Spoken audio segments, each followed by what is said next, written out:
Fernandes working in a call centre. میرا سوال آپ سے یہ ہے کہ مجھے کئی دوست ملے جن میں سے کچھ سیاہ ہے اور کچھ سنی.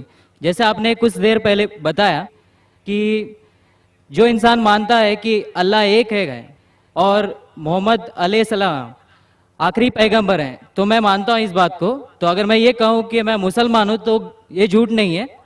لیکن مسلمان بننے کے بعد ایک نماز پڑھنا بہت ضروری ہوتا ہے اور کچھ طریقے ہیں جو دونوں ہی دوستوں نے مجھے بتائے لیکن ان کے طریقے الگ الگ ہیں. تو مجھے یہ سمجھ میں نہیں آیا کہ کس کا طریقہ میں اپناؤں کیونکہ دونوں ہی اپنے طریقوں کو صحیح سمجھ سکیں. بھائی صاحب نے سوال کیا کہ اگر اللہ ایک ہے اس میں ماننا ہے اور محمد صلی اللہ علیہ وسلم پیغمبر ہے تو میں مانتا ہوں تو اس طریقے سے مسلمان ہوں میں. لیکن میرے دو دوست ایک شیعہ ایک سنی اور مسلمان بننے کے لیے نماز پڑھنا ضروری ہے تو کس طریقے سے نماز پڑھوں؟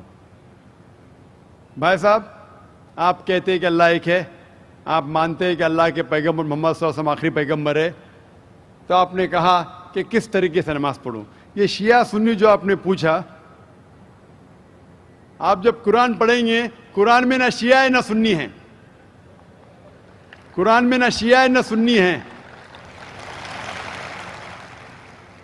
قرآن شریف میں کہا گیا ہے سورہ عمران میں سورہ نمبر 3 آیت نمبر 103 میں وَاعْتَصِمُوا بِحَبْلِ اللَّهِ جَمِيعًا وَلَا تَفَرَّقُوا, کہ آپ آپس میں اکٹھا ہو کے اللہ کی رسی کو مضبوطی سے پکڑو.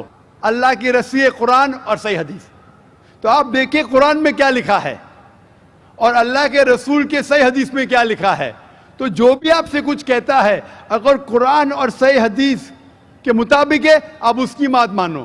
جو ذاکر کہتا ہے وہ بھی کچھ اہم نہیں اسلام میں, ذاکر اسلام میں زیرو ہے. جو ذاکر کہتا ہے وہ بات ماننا ضروری نہیں, لیکن جب میں قرآن کا حوالہ دیا تو آپ کو قرآن کی بات ماننا فرض ہے. جب میں صحیح حدیث کا حوالہ دیا تو آپ کو صحیح حدیث کی بات ماننا ضروری ہے.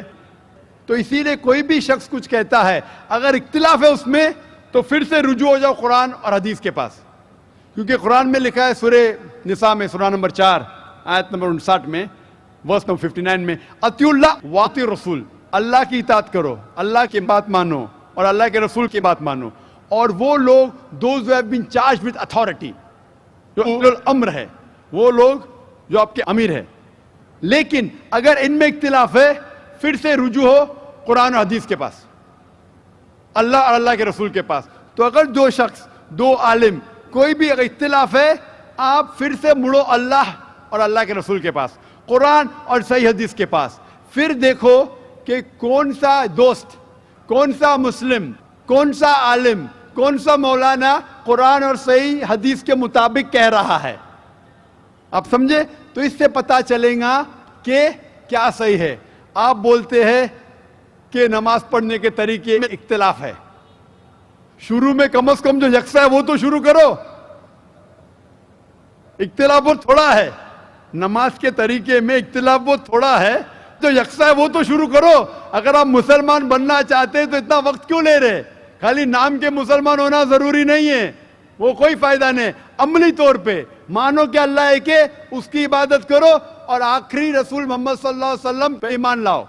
اور اس کے بعد پھر تحقیق کرو آپ کے دو دوست لوگ جو بول رہے قرآن سے کون میچ کرتا ہے, صحیح حدیث سے کون میچ کرتا ہے. کیونکہ اللہ کے رسول فرماتے صحیح بخاری کی حدیث ہے اس طریقے سے نماز پڑھو جس طریقے سے آپ نے مجھے دیکھا. تو جو صحیح حدیث سے ثابت ہے, قرآن اور صحیح حدیث سے, اس طریقے سے نماز پڑھو.